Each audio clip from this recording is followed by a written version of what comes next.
125 CC का market इतना ज्यादा गर्म हो चुका है कि अब हीरो का जगह लेने के लिए जो हीरो एक्सट्रीम 125 है, उसका बजाज ने अपना ये जो NS 125 है इसको रीलॉन्च करा है कुछ तगड़े फीचर्स के साथ।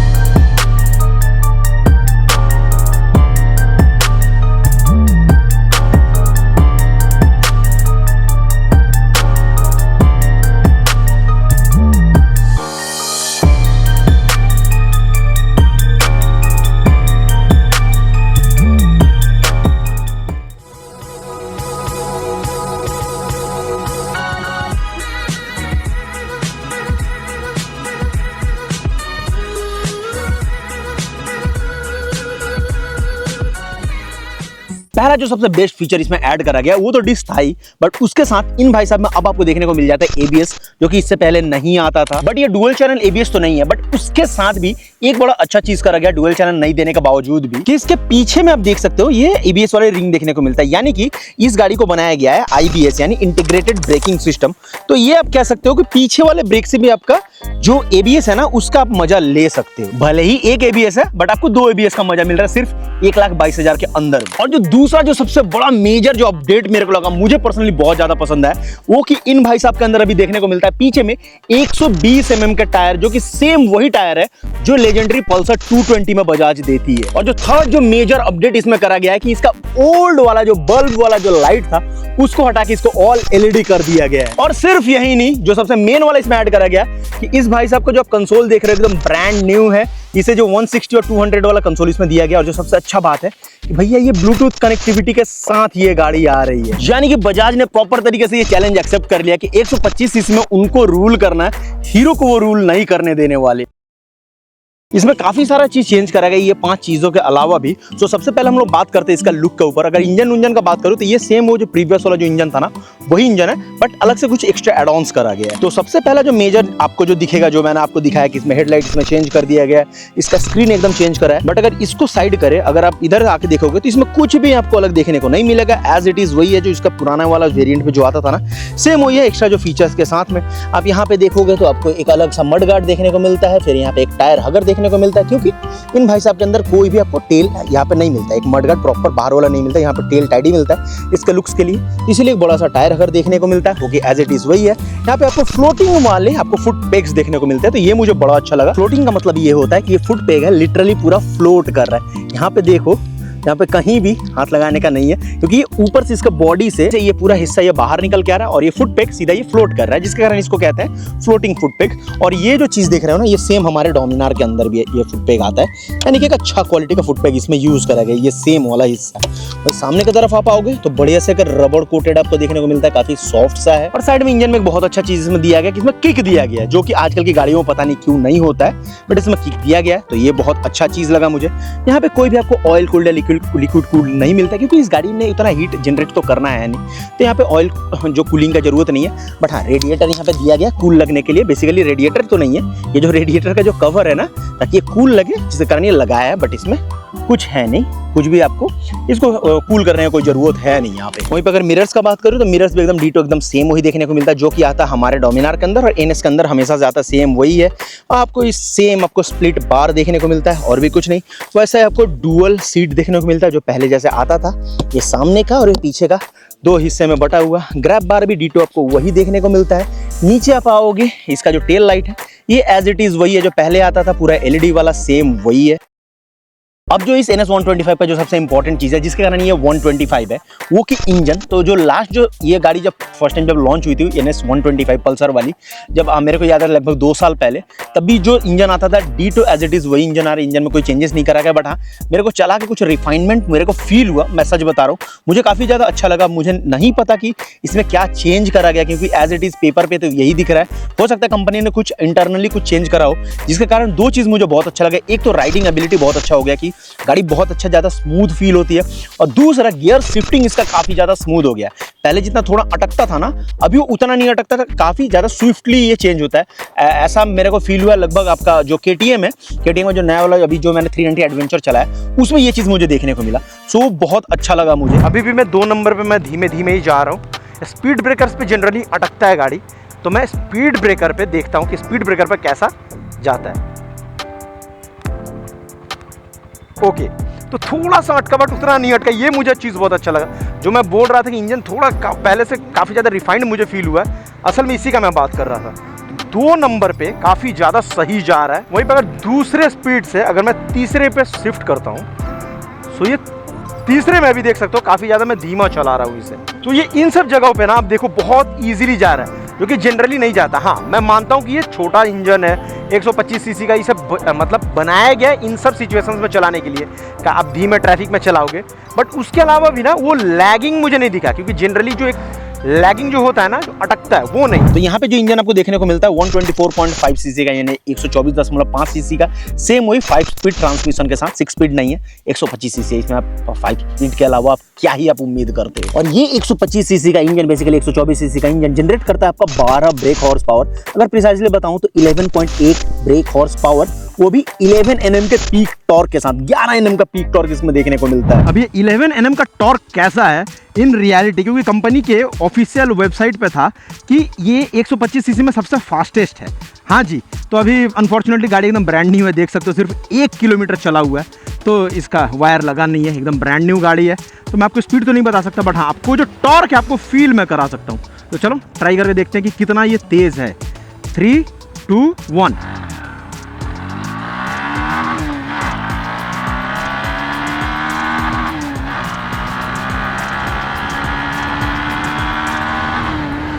ओ भाई, ये इंटरेस्टिंग है, ये इंटरेस्टिंग है।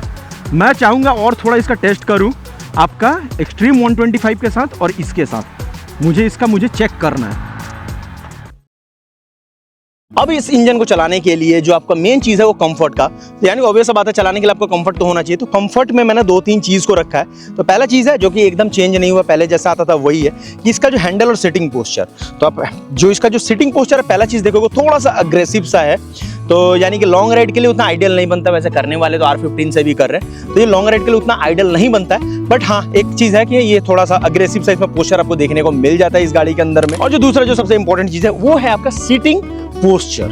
तो ये जो आप देखोगे, मैं पीछे की तरफ सीधे बैठा हुआ हूँ, सो मेरा जो बैक है, अगर यहाँ पे जाता हूँ, सो बैक मेरा सामने की तरफ मेरा झुकता है, यानी कि कमर पर असर पड़ेगा। बट जो सबसे अच्छा चीज़ लगा ये, क्योंकि सीट थोड़ा सा इंक्लाइन तरीके से है, मतलब सामने की तरफ ठेल रहा है, जिसके कारण क्या है कि ये जो मेरा लोअर बैक जो टेल बोन वाला हिस्सा है ये मुड़ता नहीं है। तो यानी कि मेरे लोअर बैक को उतना असर पड़ेगा नहीं। एज यू कैन सी कि मैं सामने की तरफ ऐसे मैं प्रॉपरली मैं झुक जा रहा हूँ, एकदम से ऐसे नहीं जा रहा हूँ, जिसके कारण अच्छा है कि अगर कोई झटका वटका पड़ता है तो उसमें ज़्यादा कुछ मेरे को दिक्कत नहीं आने वाला। हाँ, एक और चीज़ देखने वाला है कि मेरा हाइट है 5 फुट 10 इंच। तो अगर आपका हाइट उससे कम है तो आपके लिए थोड़ा ज़्यादा ही कंफर्टेबल हो सकता है। अब उससे सबसे बेटर होगा कि आपका जो नियरेस्ट जो बजाज का जो डीलरशिप है या फिर चौधरी मोटर प्लांट में आप आके इन भाई साहब का टेस्ट ड्राइव लेके आप देख सकते हो कि कैसा है आपके लिए चलाने के हिसाब से। और कंफर्ट का तीसरा जो मेन चीज आता है वो है सॉकर। ऑब्वियस सा बात है ना, ये तो आपको कंफर्ट देने वाला। तो इन भाई साहब में आपको सामने कन्वेंशनल आपको टेलीस्कोपिक सस्पेंशन मिलता है, कितना 33 mm का। वहीं पर अगर आप पीछे की तरफ आओगे तो भाई साहब में आपको देखने को मिलता है मोनो शॉक। और ये जितना देख के मैं समझ सकता हूँ शायद ये 250 mm का है,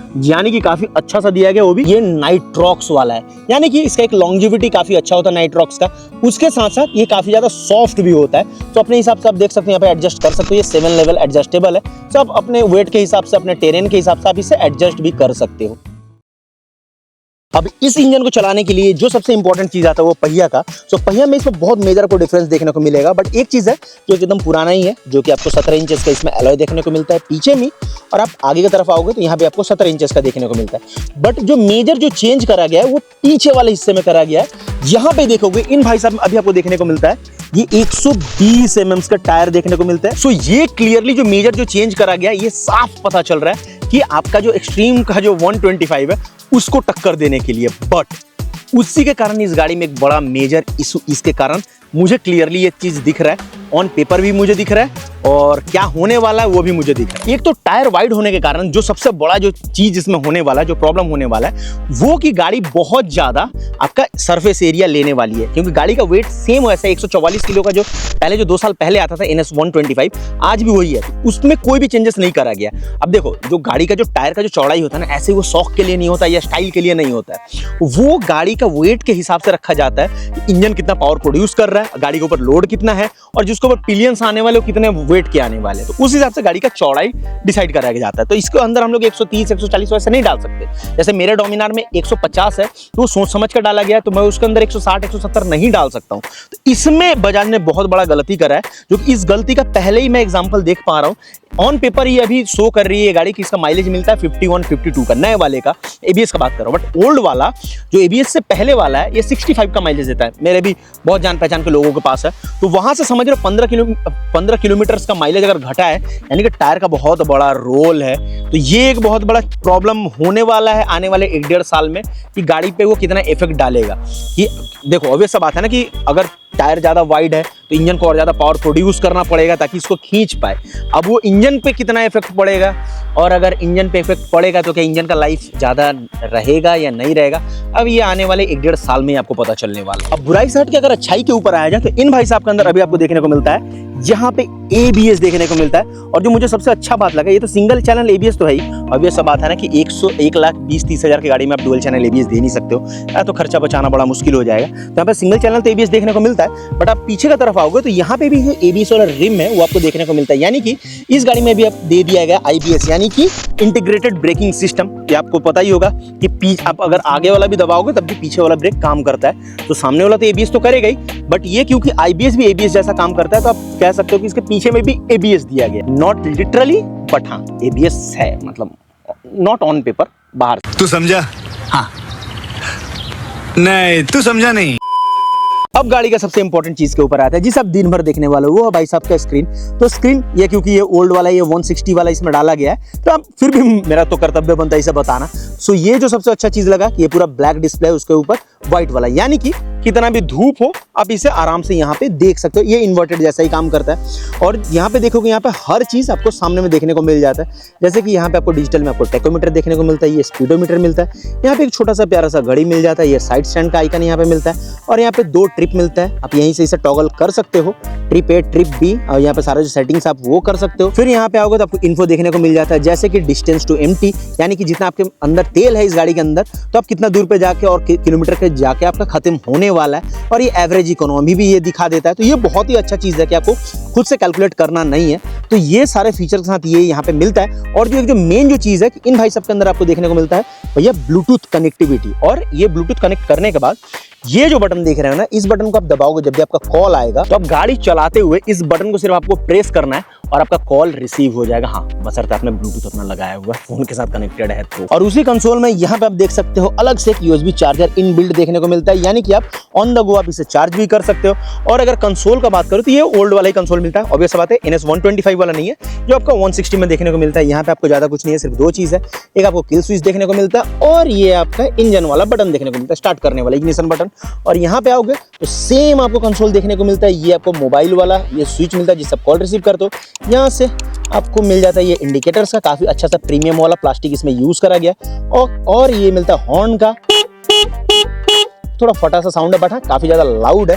और अगर आप सामने की तरफ आओगे तो एक ही साथ आपको हेडलाइट का सारा बटन जो है इंटीग्रेट कर दिया गया, जैसे normally high beam, low beam और यहीं पे पासिंग वाला आपको देखने को मिल जाता है। अब जो सबसे मेन चीज है वो प्राइसिंग का। तो ये भाई साहब आपको टोटल 3 वेरिएंट में देखने को मिलते हैं। सो तीनों वेरिएंट का जो रिस्पेक्टिव जो प्राइसिंग है, एक है जो NS 125 स्टैंडर्ड जो कि पहले आता था, तो उसका आपको ऑन रोड प्राइस पड़ जाता है 1,24,777 यानी कि 1,24,777 ऑल फॉर ए रीजन। दूसरा इसका वेरिएंट आता है पल्सर NS 125, वो ब्लूटूथ वेरिएंट आता है जिसका आपको पड़ जाता है 1,30,088 रुपीज, 1,30,088 रुपए। और तीसरा जो सबसे टॉप वेरिएंट आता है वो कि आपका ब्लूटूथ और आपका डिस ABS वेरिएंट, उसका आपको पड़ता है 1,32,600 रुपए, 1,32,600 रुपी। तो ये आपके RTO के यानी कि आपके डिस्ट्रिक्ट के हिसाब से ये वेरी कर सकता है। तो जो सबसे बेस्ट है आपका लोकल जो डीलर है आप वहां पे जाकर खबर ले सकते हो, या फिर अगर आप मेरे इधर हावड़ा अंदुल की तरफ रहते हो तो आप एक बार चौधरी मोटर प्लांट आ सकते हो। आप मेरा नाम लोगे तो आपको काफी अच्छा डिस्काउंट मिलेगा दूसरे किसी भी जो भी डीलर के कंपैरिजन में। आपको बिलीव नहीं होता, मैंने डिस्क्रिप्शन में चौधरी मोटर प्लांट का मैंने फोन नंबर आपको दे दिया है। आप डायरेक्ट आप उनसे कॉल करके पर गाड़ी लेने से पहले पर खुद बात करके देख लो मेरा नाम लेके आपको डिस्काउंट मिलता है कि नहीं। सो इन भाई साहब के लिए जो भी डिटेल था इस वीडियो में बस इतना ही था। अगर आपका कोई भी क्वेश्चन है तो आप मुझे कमेंट करके पूछ सकते हो, या फिर आप चौधरी मोटर प्लांट डायरेक्ट आप जा सकते हो, आपको उनसे पूरा डिटेल मिल जाएगा। तो ये वीडियो आपको अच्छा लगा आप लाइक कर देना, और अब अगर अभी तक आपने मेरे को इंस्टाग्राम पर फॉलो नहीं करा तो उसका लिंक आपको डिस्क्रिप्शन में मिल जाएगा। इवन मेरा व्लॉगिंग चैनल सूरज सिंह राजपूत का भी लिंक आपको डिस्क्रिप्शन में मिल जाएगा, मुझे वहाँ पे फॉलो कर लेना मोटो व्लॉगिंग और ट्रैवलिंग वीडियोस के लिए। सो इस नोट पे मैं आपसे मिलता हूँ नेक्स्ट वीडियो में। Till then ride safe, use helmet and respect your parents, respect your country. जय हिंद, बाय बाय, मिलते हैं नेक्स्ट रिव्यू में।